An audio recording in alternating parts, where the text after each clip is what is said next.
ಹಾಗೆ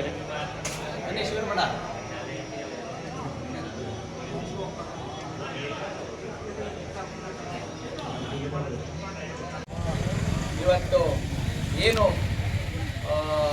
ನಮ್ಮ ಮೈನಾಕ್ನಹಳ್ಳಿ ಪಂಚಾಯಿತಿ ಎಲ್ಲ ನಮ್ಮ ಮುಖಂಡರು ಗ್ರಾಮಸ್ಥರು ಎಲ್ಲ ಸೇರಿ ಅದು ಮೈನಾಕ್ನಹಳ್ಳಿ ಆಗಿರ್ಬೋದು, ದೊರೆಹೊಸೂರು ಆಗಿರ್ಬೋದು, ಮೈನಾಕ್ನಹಳ್ಳಿ ಆಗಿರ್ಬೋದು, ಅರೂರು ಆಗಿರ್ಬೋದು, ಹನುಮಾಪುರ ದೊಡ್ಡಿ ಆಗಿರ್ಬೋದು, ಇವತ್ತು ಏನು ಎಲ್ಲ ನಮ್ಮ ಗ್ರಾಮಸ್ಥರು ನಮ್ಮ ಊರ ದೇವತೆಯಾದ ಕೊಲ್ಲಾಪುರ ದೇವಸ್ಥಾನ ಬಳಿ ನಾವು ಇವತ್ತು ಎಲ್ಲ ಸೇರಿ ಒಂದು ವಿಶೇಷ ಪೂಜೆ ಮಾಡ್ತಾ ಇದ್ದೀವಿ. ಒಂದು ವಿಶೇಷ ಪೂಜೆ ನಮ್ಮ ಸಾಹೇಬರು ಯಾವಾಗಲೂ ಡಿ ಕೆ ಶಿವಕುಮಾರ್ ಅವರು ಹೇಳಿದಂಗೆ ಎಲ್ಲದಕ್ಕೂ ಒಂದು ಶುಭಗಳಿಗೆ ಒಂದು ಶುಭ ಮುಹೂರ್ತ ಬರಬೇಕಾಗಿತ್ತು.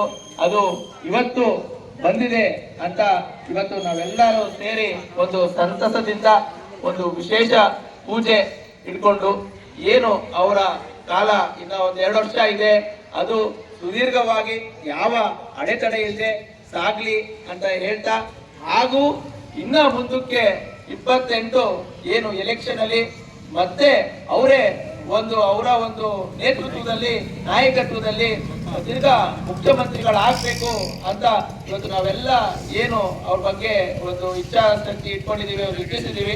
ಅದನ್ನ ಅವರ ಒಂದು ಶ್ರಮ ನಾವು ಈಗಾಗಲೇ ಮಾಧ್ಯಮಗಳೆಲ್ಲ ನೋಡ್ತಾ ಇದ್ದೀವಿ. ಅವರ ಒಂದು ಶ್ರಮ, ಅವರ ಒಂದು NSJ ಆಗಿರ್ಬೋದು, ಒಂದು ZP ಆಗಿರ್ಬೋದು, ಒಂದು MLA ಆಗಿರ್ಬೋದು, ಮಿನಿಸ್ಟರ್ ಆಗಿರ್ಬೋದು, ಈಗ ಅದು ಒಂದು ಹುದ್ದೆಗೆ KPCC ಅಧ್ಯಕ್ಷರಾಗಿದ್ರು. ಇಷ್ಟು ದಿನ ಸಾಕಷ್ಟು ಕೆಲಸ ಮಾಡಿದ್ದಾರೆ.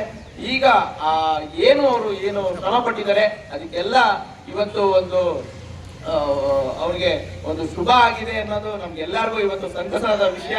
ಅದಕ್ಕೆ ಒಂದು ಸಣ್ಣ ಪೂಜೆ ಮಾಡಿ, ಹಾಗೆ ಅವರ ಗಮನದಲ್ಲಿ ಈಗ ಅವರು ನಮ್ಮ ಜಿಲ್ಲೆಯ ಮಗ ಆಗಿರೋದ್ರಿಂದ ನಮ್ಮ ಏನು ಬೆಂಗಳೂರು ದಕ್ಷಿಣ ಜಿಲ್ಲೆಗೆ ಒಂದು ವಿಶೇಷವಾಗಿ ಅವರ ಒಂದು ನೇತೃತ್ವ ಹಾಗೂ ಒಂದು ಆಶೀರ್ವಾದ ಖಂಡಿತ ಇರುತ್ತೆ ಅಂತ ಇವತ್ತು ನಾವು ಭಾವಿಸ್ತಾ, ಅವರು ಇವತ್ತೇನು ಹೊಸ ಹುದ್ದೆಗೆ ಹೋಗಿರ್ಬೇಕು, ಅವ್ರಿಗೆಲ್ಲರಿಗೂ ನಾವು ಎಲ್ಲರೂ ಸಪೋರ್ಟ್ ಮಾಡ್ತೀವಿ ಅಂತ ಹೇಳ್ತಾ ಇವತ್ತೆಲ್ಲ ಎಲ್ಲ ಊರವರೆಲ್ಲ ಸೇರಿ, ಪಕ್ಕದೂರವರೆಲ್ಲ ಸೇರಿ ಒಂದು ಸಿಹಿ ಹಂಚೋ ಮನೆಗೂ ಒಂದು ಸಿಹಿ ಹಂಚೋ ಕಾರ್ಯಕ್ರಮವನ್ನು ಮಾಡ್ತಾ ಇದ್ದೀವಿ. ಯಾಕಂದ್ರೆ ಇವತ್ತು ಅವರು ಒಂದು ಪ್ರಮಾಣ ವಚನ ಮುಖ್ಯಮಂತ್ರಿಗಳ ಕರ್ನಾಟಕಕ್ಕೆ ಒಂದು ಮುಖ್ಯಮಂತ್ರಿಯ ಆಗುವ ಒಂದು ಶುಭಗಳಿಗೆ ಒಂದು ಪ್ರಮಾಣ ವಚನ ಸ್ವೀಕರಿಸುವ ದಿನ. ಸೊ ಅದಕ್ಕೆಲ್ಲ ನಾವೆಲ್ಲ ಸಂತಸದಿಂದ ಇವತ್ತೆಲ್ಲ ಸೇರಿದ್ದೀವಿ ಅಂತ ನಿಮ್ಮ ಮುಂದೆ ಹೇಳ್ತಾ, ಬಹಳ ಖುಷಿಯಾದ ಸಮಯ ಇದು. ಹಾಗೆ ಇವತ್ತು ಏನು ಒಂದು ನಮ್ಮ ಪಂಚಾಯತಿಗೆ ಸೇರಿ ಪ್ರತಿ ಮನೆಗೆ ಒಂದು 2,000 ಮನೆಗೆ ನಾವು ಈಗೇನು ಒಂದು ಪಂಚಾಯತಿಗೆ ಹಮ್ಮಿಕೊಂಡಿದ್ದೀವಿ. ಮುಂದೆ ಬೇರೆ ಪಂಚಾಯತಿಗಳಿಗೂ ವಿವಿಧ ಒಂದು ಕಾರ್ಯಕ್ರಮಗಳನ್ನ ನಾವು ಇದೇ ರೀತಿ ಒಂದು ಇಟ್ಕೋತೀವಿ, ಮಾಡ್ತೀವಿ ಅಂತ ಇವತ್ತು ಬರೀ ಒಂದು ಪಂಚಾಯತಿಗೆ ಸಡನ್ ಆಗಿ ಒಂದು ಕಾರ್ಯಕ್ರಮ ಮಾಡಿರೋ ಒಂದು ಕಾರ್ಯಕ್ರಮ ಇದು ಎಲ್ಲಾ ಪಂಚಾಯತಿಗೂ ತಲುಪುವಂತ ಕಾರ್ಯಕ್ರಮ ಮುಂದಕ್ಕೂ ಮಾಡ್ತೀವಿ ಅಂತ ಹೇಳ್ತಾ, ಇವತ್ತು ನಾವೆಲ್ಲರೂ ಏನು ಸೇರಿದ್ದೀವಿ ಎಲ್ಲರೂ ಒಂದು ಶುಭ ಇದನ್ನ ಸ್ವೀಕರಿಸಲು ನಾನು ಎಲ್ಲರಿಗೂ ಕೇಳ್ಕೊತಿದ್ದೀನಿ. ಎಲ್ಲ ಬಂದಿರೋರ್ಗೆಲ್ಲ